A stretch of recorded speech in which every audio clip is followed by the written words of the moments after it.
Good afternoon for those who have joined us today. Thank you for taking time out of your busy days. We're going to give folks a few more minutes to join and then we will get started. All right, good afternoon, everyone. We've got a few people who are currently in the process of joining, but to be respectful of everyone's time, we will go ahead and kick this webinar off today. My name is Juliana Palmer. I'm a policy advisor here at the Bureau of Justice Assistance, and we are coming together today to hear a little bit more about the Rural and Small Department Violent Crime Reduction Grantee Orientation. If you are here, it is because you received a grant through this program, so congratulations. We look forward to working with everyone. I'm joined today by Angela Belchi and Yvette Ruiz, who we'll hear from shortly. And we will be fielding some questions at the end of this webinar. So we encourage you, as we're going through the presentation, that if you have questions, feel free to drop them in the chat. We may get to them throughout the presentation, but we want to make sure that you don't forget that question. So we encourage you to utilize the chat function. I have also muted everyone who has joined. At the end, if you have a question that you would rather unmute and ask the presenters, you can certainly do so by hitting the unmute button. Or if you've called in, it's *6 to unmute and *6 to mute yourself again. So with that said, we'll get started with the presentation today. Just a little bit of insight to what we're going to be going over, just a little bit of information about the Office of Justice Programs and the Bureau of Justice Assistance, an overview of the program that you received a grant award through. Yvette will talk about some grant program requirements. Angela will go over performance management at BJA and what you can expect from the performance management requirements. We'll talk a little bit about some additional resources, next steps, and then, as mentioned, we will end with a Q&A. So as mentioned, welcome. Just wanted to go over the Office of Justice Programs, which BJA is situated under. So the Office of Justice Programs, also known as OJP, is a component of the Department of Justice that provides grant funding, training, research, and statistics to the criminal justice community on a wide variety of issues. OJP is one of 3 grant-making components of DOJ, along with the Office on Violence Against Women and the Office of Community-Oriented Policing Services.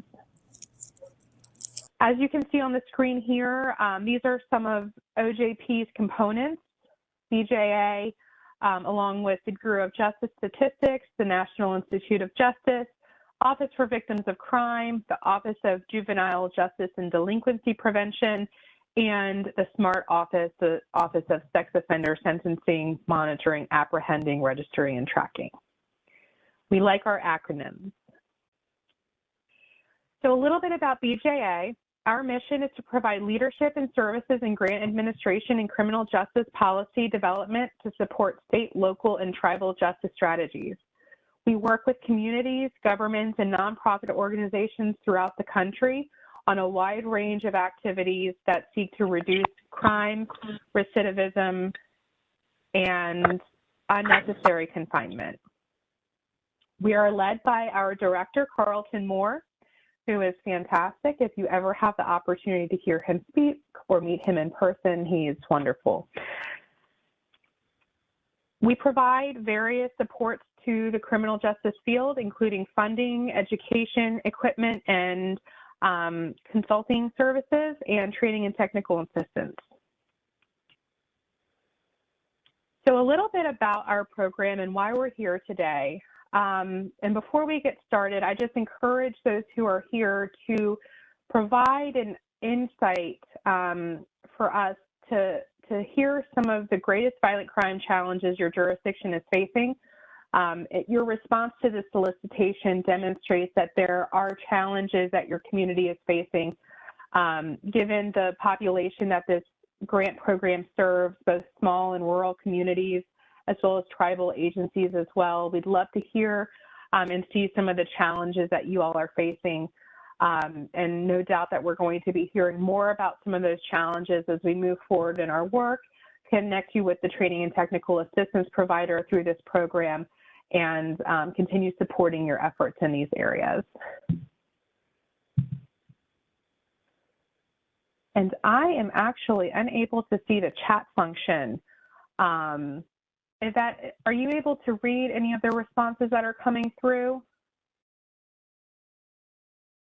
Yvette, you're muted, sorry. My apologies. Yes, I'm able to see the chat, and Monique is having challenges with her audio function. So just want you to, click on more options at the bottom of the screen, and you should be able to switch your audio from the computer to a phone. So yes, I can answer or vet any questions as they come up. But no, I'm not seeing any responses related to this question as of yet. Okay. And I did see, I actually was able to see one pop up. This will be recorded and provided at a later date, and we will be able to share these slides with you following the event.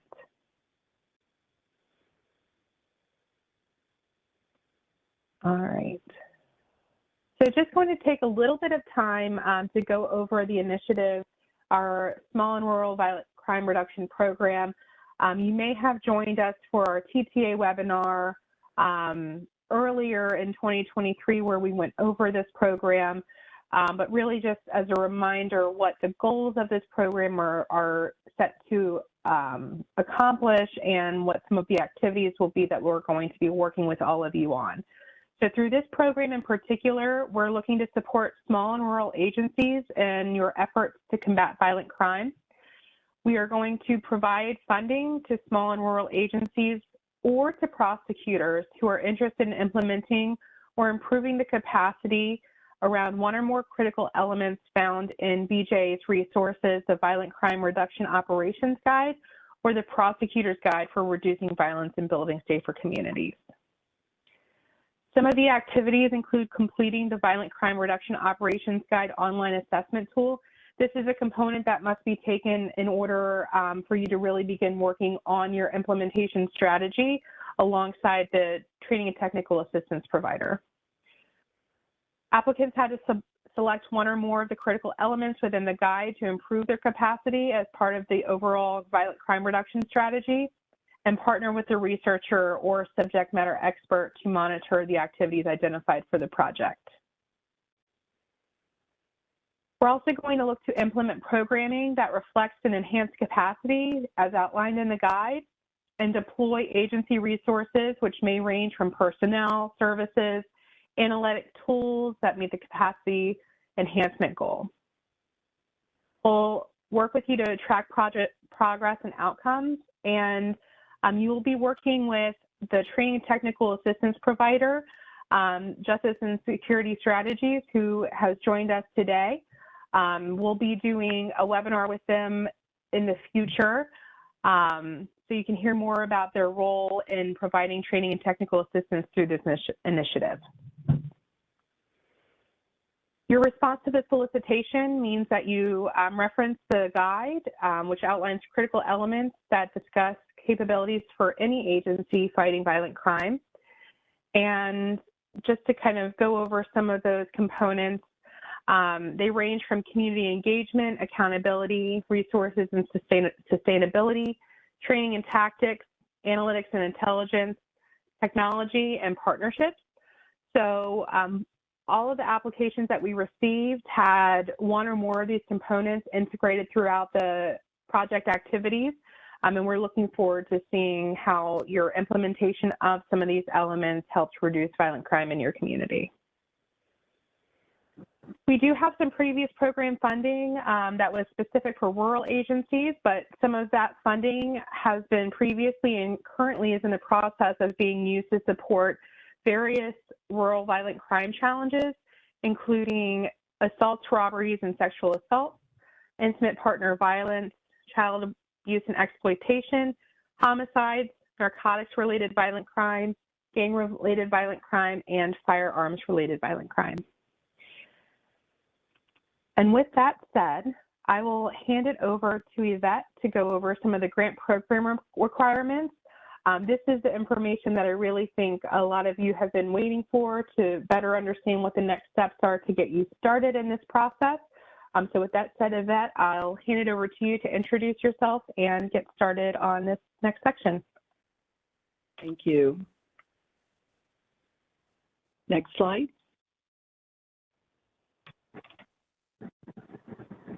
So hello, everyone. Congrats on your new award. I'm Yvette Ruiz, and I'm the grants manager managing this portfolio. I'm happy to work with you in the future, and welcome to BJA. There are a few items regarding the award acceptance process that I want to highlight.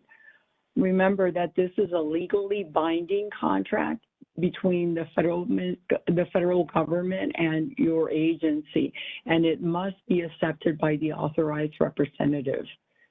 You have a period of about 45 days to accept this award. We know that there's some extenuating circumstances in which just a very limited number of you have not been able to accept the award yet because you require the city council approval. So we work with everybody in terms of just, giving you more flexibility if that's the case. But under normal circumstances, we'd like to see the acceptance within the 45-day period if possible. There are definitely award conditions that are attached to each of these awards, and they appear under the award condition tab in the Just Grants, in your Just Grants records. We're going to go over that in a little bit, but there may be some withholding conditions, and what that means, a hold on your grant dollars. When in doubt, always what we tell our grantees is reach out to me in this case as your grant manager to answer any questions you may have about the award acceptance process, programmatic, financial, and administrative questions. So let's go ahead and go to the next slide, please. Oops, the next slide. Here we go. Special award conditions. So like I said, there are withholding conditions that may be placed on your award.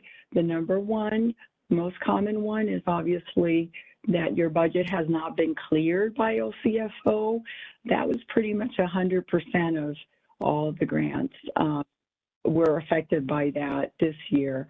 So many of you have been able already to get your budget cleared. And what that means is that withholding has been removed. Some of you are still in the process of clearing your budgets. We're going to go a little bit more in depth on that process in a little bit. But essentially, everybody had that condition placed on them. Some of you also may have additional conditions placed on your grant, and that may include some missing documents, such as lobbying disclosure, or a statement where you've applied for this type of funding under other federal grants. So just be mindful that if you have withholding conditions, those must be removed and resolved before the funds can be obligated, expended, or drawn down. Definitely, we've been working very closely already in clearing some of the withholding conditions placed on your grant. Next slide.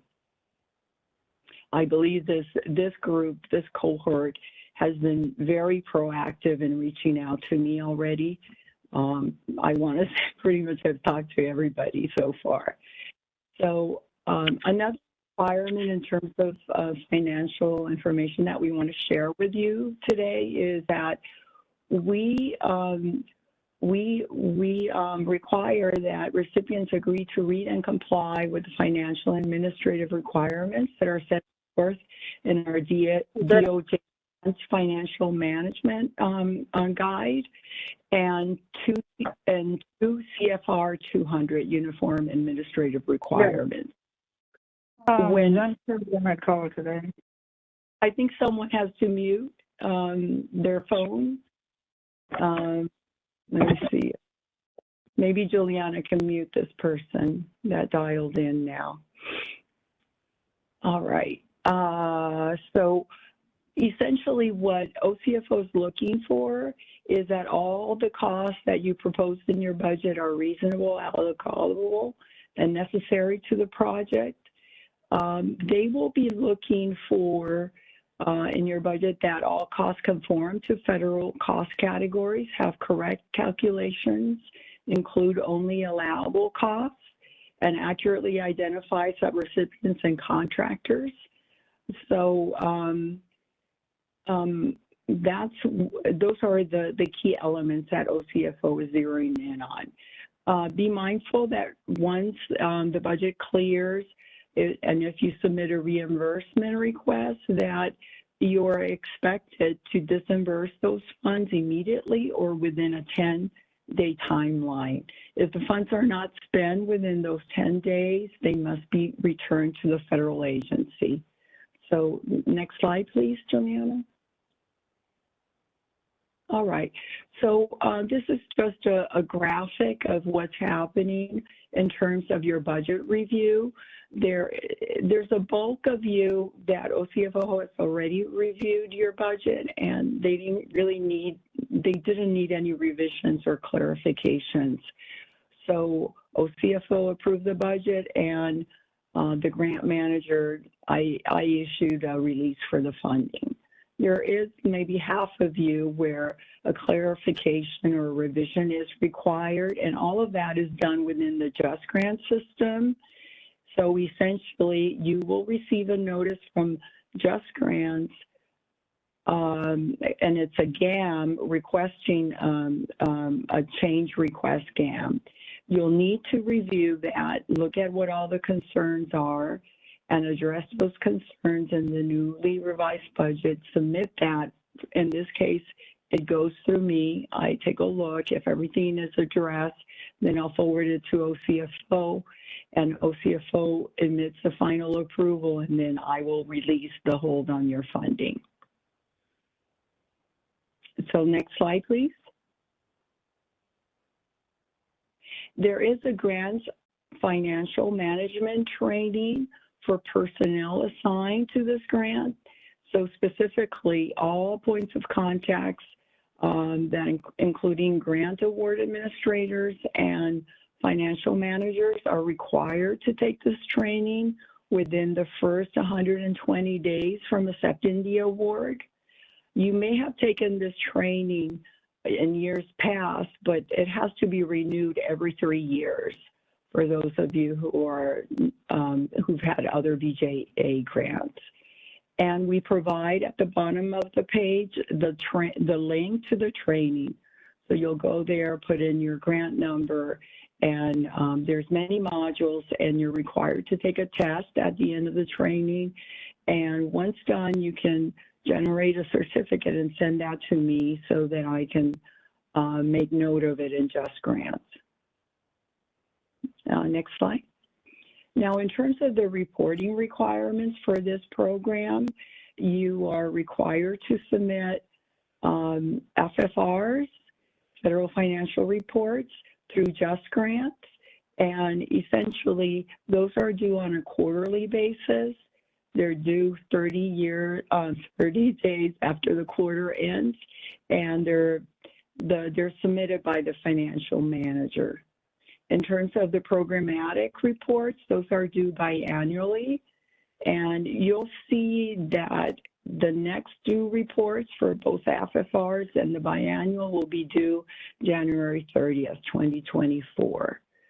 In terms of the performance report, those can only be submitted by the grant award administrator or alternate grant administrator may edit it and prepare it, but not submit it. Next slide, please. Now, some things to note in terms of the FFRs and the progress reports. Make sure that your FFR, you report funds that are obligated or have been expended, not drawn down amounts. Ensure funds that have been obligated align with the approved budget. these reports are done on a quarterly basis and are cumulative. And now, if you have questions about any submittal that you've done, you may contact the Office of the Chief Financial Officer, because it's actually that division that validates your reports. In terms of progress reports, those you'll be answering questions related to performance measures that were specifically written in the solicitation. That may include, detailing what are your successes and challenges, and elaborating on accomplishments, and providing detail about the strategies that you're devising in meeting those challenges. Please note that Just Grants may automatically freeze your grant funds if your reports are delinquent. Also, late reports may influence how your award risk is assessed by OJP and may affect subsequent applications. So let's move on to the next slide. Now, this is for later down the road. I think we're too early in this phase of the implementation of your award. Later down the road, though, modifications may happen, and although all modifications to the budget or the scope of the work will require prior approval by grants management, and so you will be required to submit something that's called a GAM. It's a grant award modification, and this is done in Just Grants. The next slide, I think, provides a better overview. So let's move on to the next slide. So like I said, they require prior approval, and they must be submitted in Just Grants. The programmatic, let's say that you have some changes in programmatic costs, so you can submit a programmatic GAM. Also, in terms of scope, like a change in scope, what that means is you're altering some programmatic activities or adding sub-awardees or changing the project side or changing key staff. Now, in terms of financial, like for instance, the budget clearance GAM prepared by OCFO, that is under the financial category. Also, you may submit a budget modification if you're moving more than 10% of funds from one category to another. Many of you actually have submitted already to me sole source GAMs. So, and what that means is, you have a vendor that is the only one who has the expertise or the equipment, and you're asking for prior approval to buy that equipment as a sole source. So we can move on to the next slide, please. So us as grant managers, we also conduct monitoring activities. We will be conducting on an annual basis desk reviews, ensuring that everything is on track with your grants. We get in touch with you if we see any delinquent reports or, GAMs that require greater clarification and such.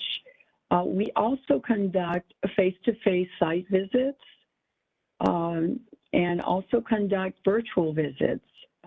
So maybe at some point during the life of your grant, we may be doing that.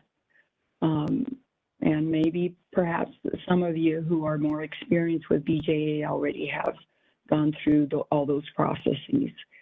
Other audit operatives may also conduct either financial reviews. Those are done by the Office of the Chief Financial Officer. And there may be, if there are issues with any grant, the Office of the Inspector General may conduct audits or investigations as well. So there's a lot of layers to the grant monitoring and ensuring that everybody's on track. The next slide, please. Now, how to effectively work with us. We definitely are here and available to troubleshoot and meet with you about any issue or question you may have. Especially if it's a little, the request or the question is a little unusual, make sure to set up a time to talk to us via phone or WebEx so that we can troubleshoot that. We have a large portfolio, so let's say if you send me a note and then I've not responded that same day, just follow up via email with us. We're good with you following up. Now, something for you to note too is that your Just Grants record, electronic record, lists who your program manager is. And so if further down the line there might be some changes in terms of moving, BJA personnel from one program to another, just always check the Just Grants record for the most updated assigned grant manager. It's, that our office contact information is definitely there. All right. And if I can, and now I'm going to, yes, I'm done with the slide. And now I'm going to turn it over to my colleague here, Angela Balchi, who's going to speak on performance management measures. Thank you. Thank you, Yvette. So as mentioned, this portion of the orientation will go over what is performance management at BJA. So we'll be discussing what are the data that is required and when you need to report it, where reporting happens, when it is due, and how to report your data. Next slide. So what is performance management at BJA? Performance management is the process by which grantees are regularly collecting data on their grant activities in order to determine whether they're implementing those activities as intended and achieving their desired goals and objectives. So through performance measures, we capture inputs, outputs, and outcomes over time, and this can enable pre and post comparisons that can lead us to assess change over time. And BJA has established performance measures for each individual grant program.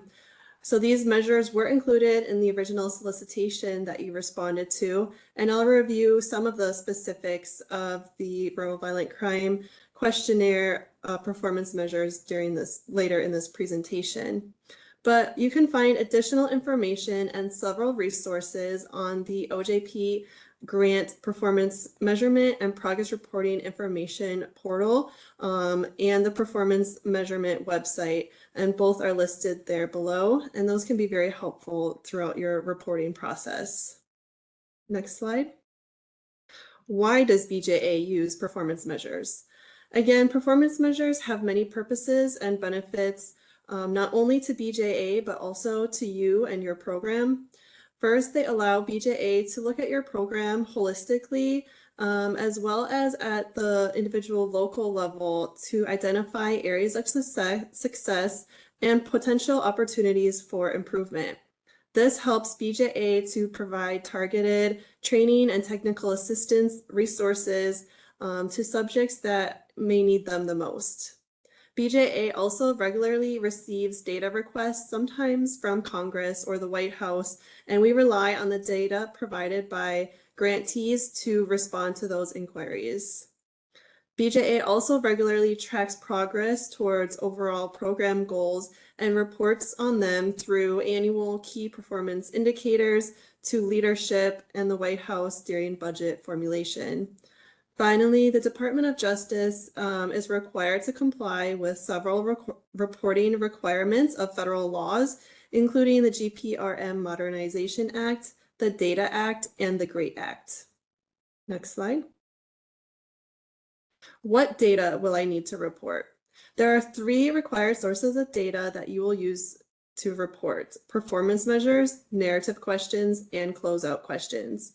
Performance measure questions are a series of questions for your program that measure outcomes of grant activities and demonstrate the accomplishment of goals and objectives of BJA programs.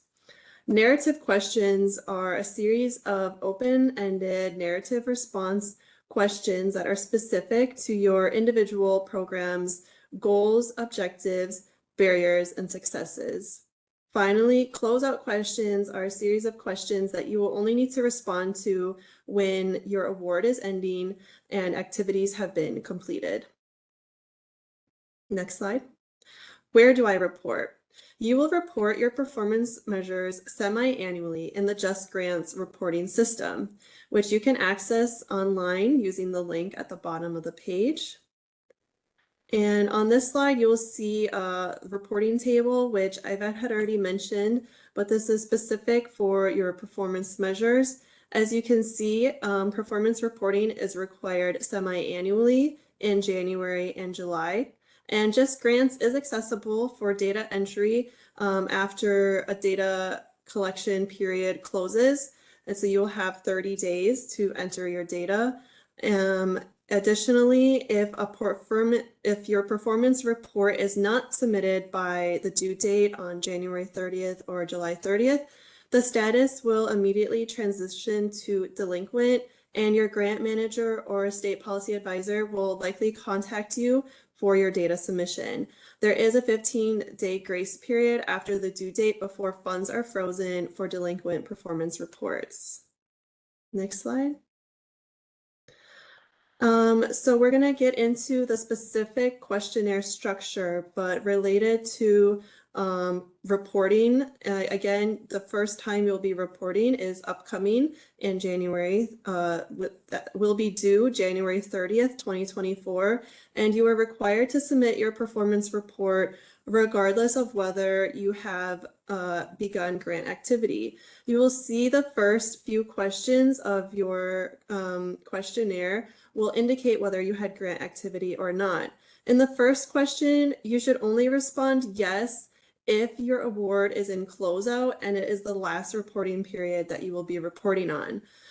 And for question number 2, you will respond there was no grant activity if you have not yet obligated, expended, or drawn down funds, and you will provide a reason for no grant activity. That would conclude your reporting requirement for that period.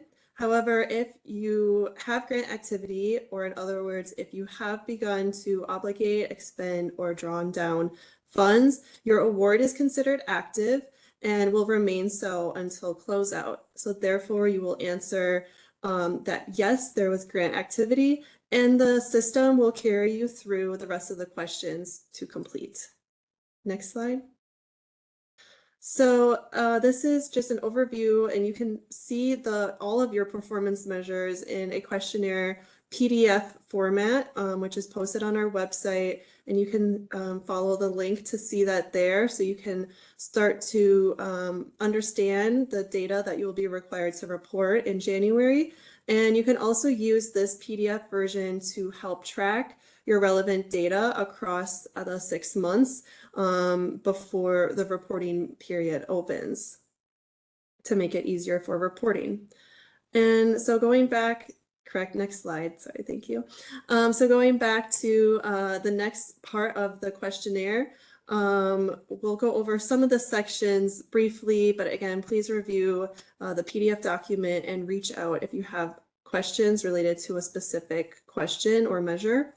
And in the first section, you will begin with a problem identification, and you will briefly describe and characterize your core violence problem that your award will be focusing on. Next slide. In the next section, you will identify using the SARA model, or the Scanning, Analysis, Response, and Assessment model, the activities that you have carried out during the reporting period, and you can find out more information about the SARA model following the link on the slide. In the next section, you will indicate which partnerships related to internal and external personnel were involved in your award during the reporting period. Next slide. In the grant-funded activities section, grantees will be selecting certain activities that were carried out using their federal grant funds and during the reporting period specifically. Next slide. And finally, at the end of every reporting period, you will see the semi-annual narrative section. And these questions are also required to be reported in January and July, as well as at the close of your award, regardless of where that falls on the reporting schedule. And this narrative section is an opportunity for grantees to highlight your progress on your goals and accomplishments, and as well as provide any barriers you have encountered, any training and technical assistance needs you have, and future plans. Next slide. So when responding to the narrative questions, you will need to be able to define the goals that you have developed for your program. And keep in mind that goals should follow the SMART mnemonic to help you. And that means that goals should be specific, measurable, achievable, relevant, and time-bound. It is good practice to review your goals on a regular basis or during each time that you are submitting your performance measures in order to reassess how you are doing and achieving your goals. So again, make sure to use data either from your performance measures or additional data that you may collect to help describe how you are doing, as well as anecdotal data to describe some of the good work that has been done during the reporting period. Next slide. Here we have some examples of some well-defined SMART goals on the right that will help set up the program for success. And while the goals on the left are great goals, they can be slightly improved by getting more specific in order to measure success and adding a time-bound component to it. Next slide.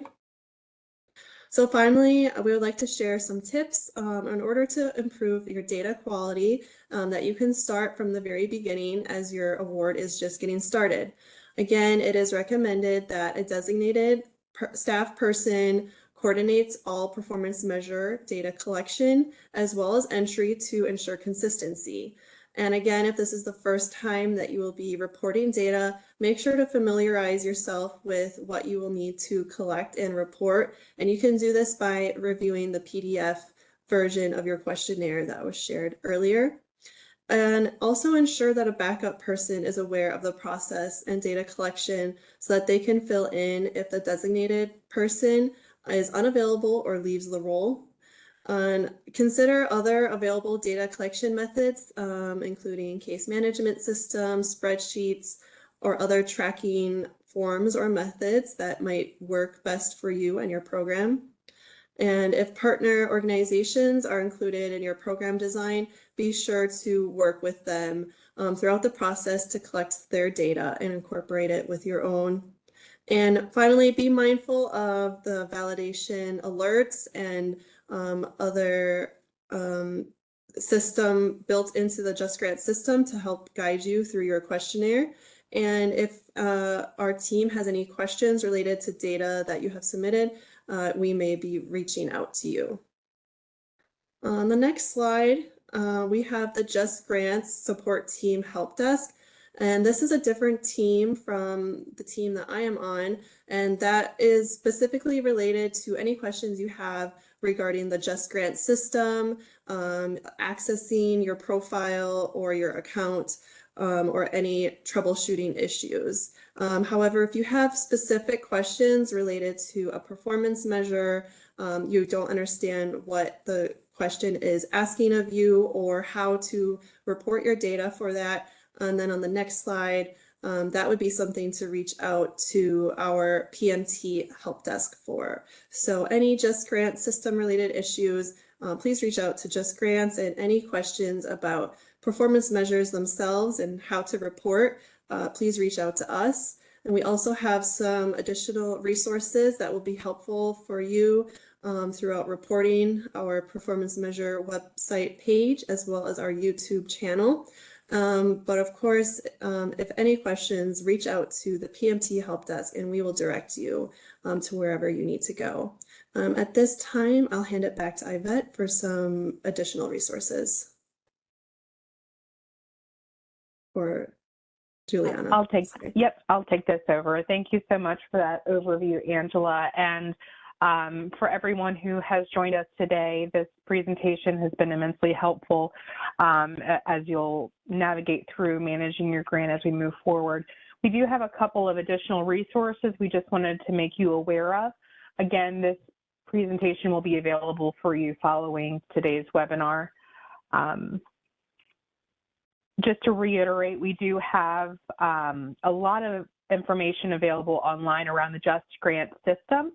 If you ever have any challenges or issues navigating the Just Grant system or the reporting requirements, please feel free to reach out.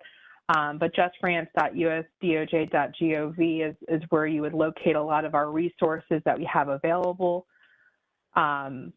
And then just to reiterate again, the DOJ Grants Financial Guide that Yvette highlighted earlier, the link to that guide is located below, and it has a lot of information that is really relevant to allowable costs, unallowable costs, your reporting, both financial and performance, and any other items related to the financial management of your grant. We also encourage you to subscribe for updates that come through the Office of Justice Programs. As mentioned earlier, we have various components, BJA being one of them. So just email updates, text OJP your email address to 468-311 to subscribe, or you can visit www.ojp.gov/subscribe to sign up. We release news releases. We have a newsletter that comes out twice a month, as well as funding opportunities as our solicitation season opens, and other updates as well. And then lastly, just encourage you to stay connected with BJA. These are our social media channels here: Facebook, it's not Twitter anymore, it's X, and YouTube. So you can find us on those channels for any other updates as well. Just getting into the end of the webinar here for some next steps. I did mention earlier in this call when we were going over the program that there is a training and technical assistance provider. We will be hosting an introductory webinar so you can meet their team, hear about what their role is in this program, as well as their experience working with small, rural, and tribal law enforcement agencies sometime in early 2024. So that will be forthcoming. And then just as a reminder, the Just Grants reporting is due January 30th, 2024. If you have any questions at all, myself, Yvette, and Angela are all here to support you and provide any guidance that you might need. So please feel free, do not hesitate to reach out to us. Our contact information is located on the screen. And as I mentioned, we can provide these slides to you following today's webinar. But with that said, I'm going to stop sharing my screen so I can take a look at the chat as well. But Yvette, are there any questions that that have come through for us today from our attendees related to any of the content that we have covered? Not yet. They've asked questions related to getting the slides and the link of what Angela had recently just presented on. But this is the moment. If you have questions, please don't be shy. We're here to help, and we want to hear from you. We hope things are going well for you. And I know that you're very excited to start implementing your grant. So don't be shy. And you may also ask your question if you would rather do it by unmuting yourself or raising a hand, and then we can unmute you. And I will also just say we did cover a lot of information today. So if it's a matter of digesting the information, taking a look at the slides, and reaching back out to us with any of those questions, more than happy to do that as well. We just wanted to make sure that we provided some space and time for any questions to come in. But You know, I think as far as closing remarks, you know, congratulations on receiving this grant award. It was a very competitive application cohort this year. So, you know, we're definitely looking forward to seeing the great work that's going to be done through your agency and in your community as we move forward. And I do think I saw one question come in. Yeah, there is one question from Holly Jones. So Angela, this might be for you. You mentioned that the answer to question number 2 on the performance measures report is that there has been no activity. Your reporting is complete for that period. Did I understand that correctly? Does that mean we would not complete the remainder of the report? That's correct. You do still respond to the narrative questions every reporting period, regardless of your grant activity. But if you do not have, if you respond that there was no grant activity in that period, you will not respond to the rest of the performance measures for that period. And something to emphasize too, we know that most of you have not expended any funds, and that may be the case by the end of December.